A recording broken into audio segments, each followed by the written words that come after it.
Hi, my name is Josette Ciceron, and I'm the Associate Editor of the local Definitive Woman magazine.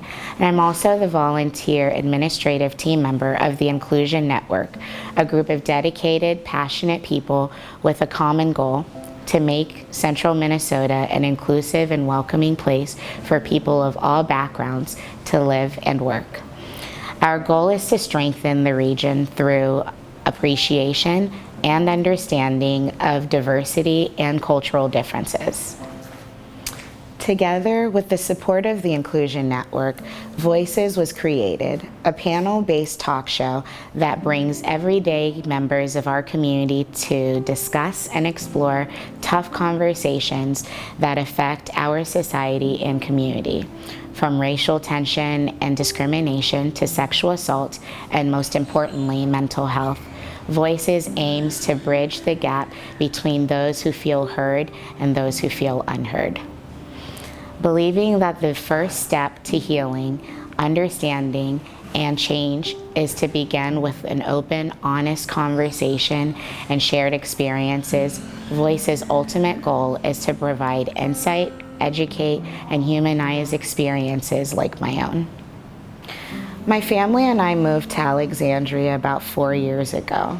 The decision literally came overnight after finding ourselves on the losing end of a struggling Florida job market.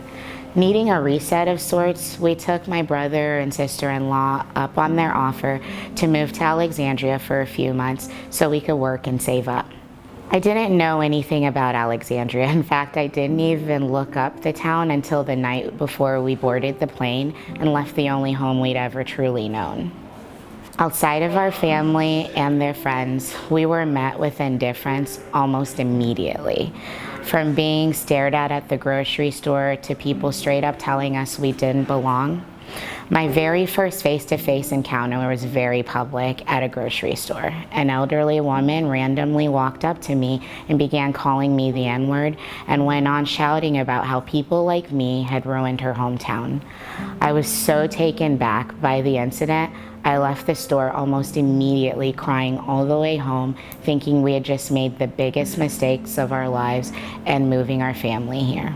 In the first 2 years, the incidents went from microaggressions like, "You're so pretty for a black girl," and "You speak so well," to macroaggressions like people refusing to get on an elevator with me and my baby, and the catalyst to my anxiety and depression, my husband's accidental arrest outside of our home. So, it was a little after a week or so after the Philando Castile murder that one morning, I was dropping my brother off at the VA. And on my way home from dropping him off at the VA, I was driving down the street and I was passing a police officer. I did the usual checked my mirrors, speed, seatbelt, everything was good. I passed the officer and in my rear view I saw that he hit a quick U-turn. I knew he was coming for me. I went and pulled into my driveway and he came in right after me with the lights on. And as I figured, okay, this is probably just gonna get stopped, check my ID, regular stop, he started giving me instructions through the speaker. That's when I realized it was not a regular stop.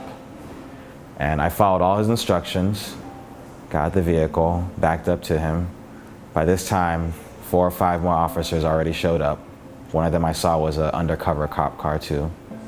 I had gotten to him and he cuffed me and I asked him what I was being arrested for. He told me it was for a violation of probation. I told him he definitely had the wrong guy and he told me I was identified down the street by one of their detectives. So standing there, after I told him to check my ID, I was already a wreck by this time, wondering, oh my God, what's gonna happen? My family's gonna see me in the window. What if my neighbors see me? So I had asked him to put me in the back of the cop car so that my neighbors didn't see me, because I did not want any more trouble, especially from this incident.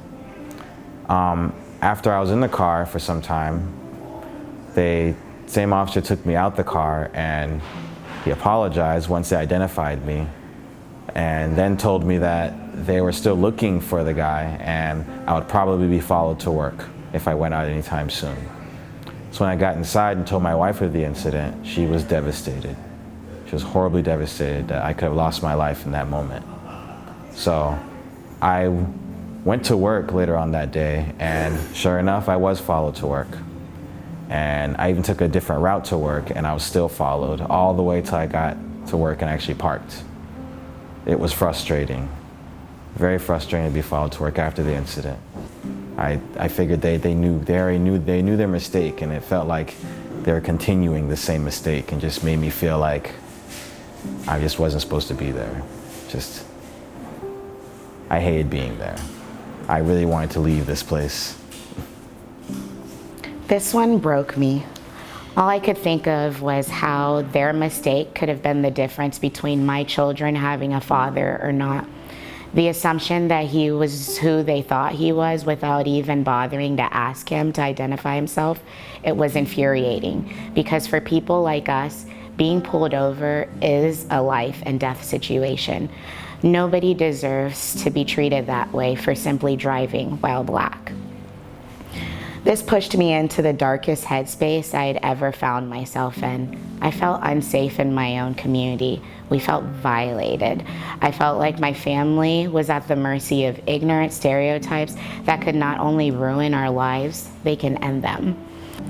After about a year of isolation and literally fearing the idea of leaving the house, I began experiencing intense anxiety attacks every time I tried. After a year of isolation, I wasn't getting any better, and I knew I needed help. So I reached out to my doctors and was led to the most incredible hired friend a girl can ask for. After some intense therapy, I began reclaiming my power back and was determined not to allow people who didn't even know me dictate the way I navigated the world. So I wrote my story down.